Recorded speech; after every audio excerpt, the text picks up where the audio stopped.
Hello, everybody. Thank you for joining me on another episode of the Caregiver and Spoonie podcast. I'm Jordan Banderas. On today's episode, we're going to be talking about what it's like being a caregiver.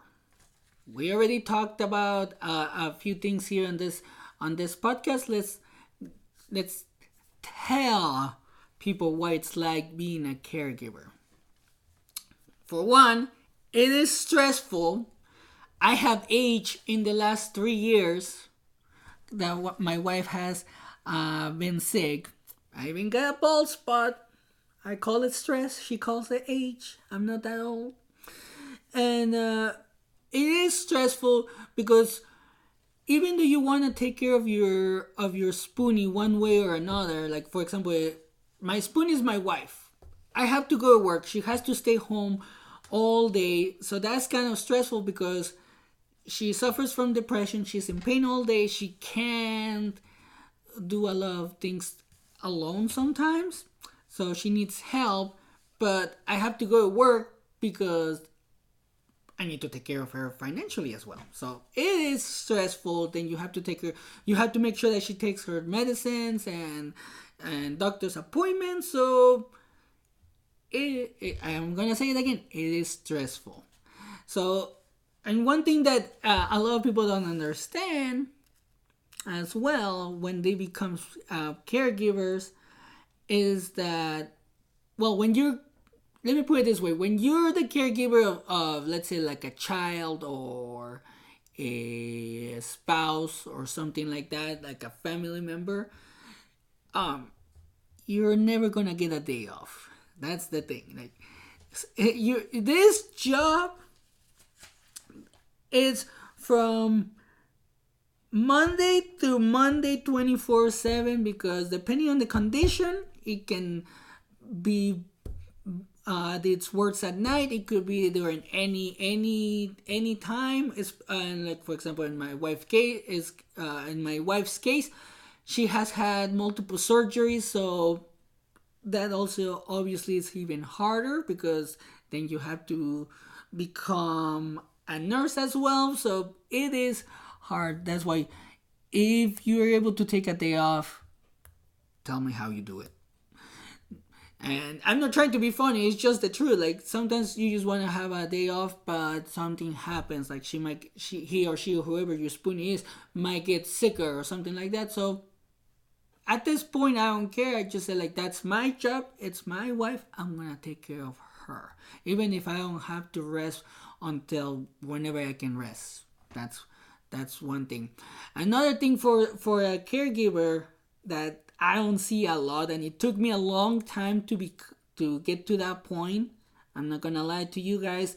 Like I wasn't like that because usually I'm not a person that talks a lot, but you have to become the advocate for your spoonie, especially with doctors, and especially with doctors that don't want to listen, and family members, and you have to pretty much be almost like a bodyguard for your wife's energy because people are gonna try to like be like, oh, come help me with this, oh, come help me with that, because that's how you were before your illness. But now you have to maintain a certain level of spoons per day, so you have to become the advocate, you have to become the bodyguard, you have to become the person that your spoon is gonna cry to when she feels in pain. And that's gonna be hard.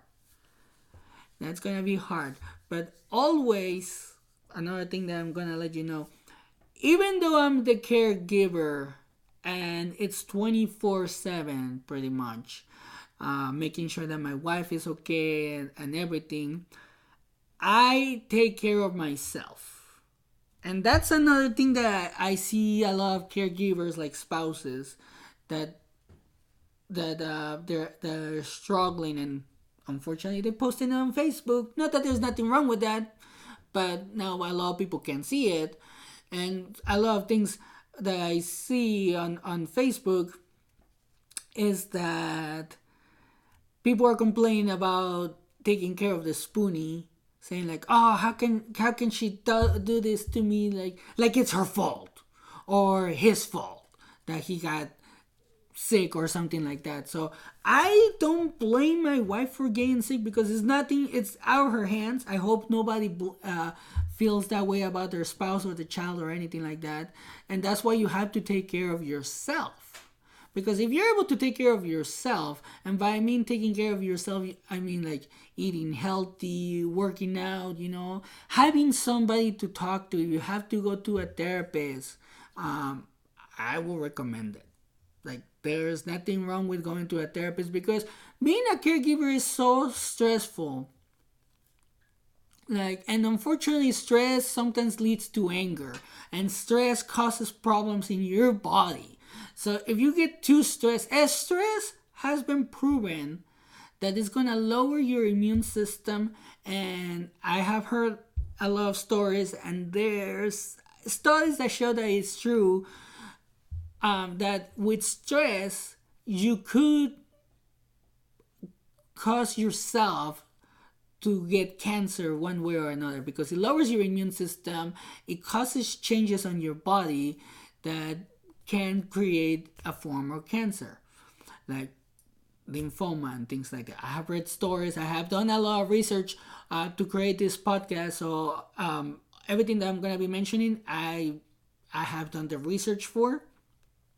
And that's another thing, before I forget, when you're the caregiver, you have to research a lot, especially medicines, because if you're spoony, like my wife takes a lot of pills because of the conditions that she has, not because of anything else. She takes a lot of pills, and sometimes I have to do the research as to what one pill do with while taking the other. Like, you have to see any side effects. You have to look or pay attention to your spoonie as to see if you see any changes, because some medications might cause mood changes, mood swings. It can cause even the depression to get worse. It can cause all sorts of issues. So you have to pay attention to that. And it's not easy because you're like, oh, I just want to rest. But it's like you sign up for this. If your spoonie is your spouse, what the way that I see it is that I put myself in my wife's shoes and say, like, if I was in her situation, would she be doing the same thing that she's doing for me? I mean, would she be doing the same thing that I'm doing for her? And every time that I ask myself that question, is that yes, because she loves me and I love her so much that I'm doing this for her because of us. I love her. I will never leave her or anything like that. So that's why I say take care of yourself. And in future episodes, we're going to be talking about the love language, because that's one thing that happens a lot on these situations. Each one of us have a love language. The caregiver has a different love language probably than the spoonie. So we're going to be talking about that in the future because I'm doing more research about it. I'm actually reading the book. And that's pretty much what it's like being a caregiver, because you have to go to work. You have to take care of the spoonie. And if you have kids, you also have to take care of the kids. You have to cook. You have to do this. And a lot of people see it as, oh, this, I thought this marriage was a partnership, but she was able to do it before, and that's why this is another reason why I created a podcast, because a lot of spouses or caregivers don't really understand when the partner gets sick. And that's for the caregiver that it's like a family member. Like if you're taking care of a friend, a family member, a spouse, child, or something close to you. But for the other caregivers that actually get paid, like the people that work at a hospice or at a senior home, I'm just gonna say this: you're getting paid to take care of somebody. If you're struggling with something outside, like your life is not going the way that you want it to be, don't take it out on the spoonie or the person that you're taking care of. Because for one, you could get in trouble. If you get caught, you could get in trouble. You could face jail time. And also, the way that I see it, I know it's hard, and you get tired of it because it's like I'm just getting paid to do this, and I have to clean up crap. Yeah, but it's like you decided to take that job. You decided to become a nurse or whatever. So don't take it out on the spoonie. Especially it's a senior citizen that has like dementia or something like that, or somebody that needs a lot of attention because they can't move or anything like that. That breaks my heart every time I hear things like that. Because it's like, well, you took the job. You knew what you were getting into probably within the first few weeks. And then you complain about the job, and then you take it out on the person that you're taking care of, and it's not nice. That talks a lot about your character. That talks about how you feel about other people, especially who are sick. And then the worst part is like, what if you're the only person that a spoonie can see, because nobody goes to visit them or anything like that. So that's why I wanted to give an insight as to what it's like to be a caregiver. So just like always, if you have any stories that you want to share, any topics that you want to share, or you want me to talk about, you can share them on Facebook. You can email me. And don't forget to share, like, subscribe, and review. And always provide any feedback.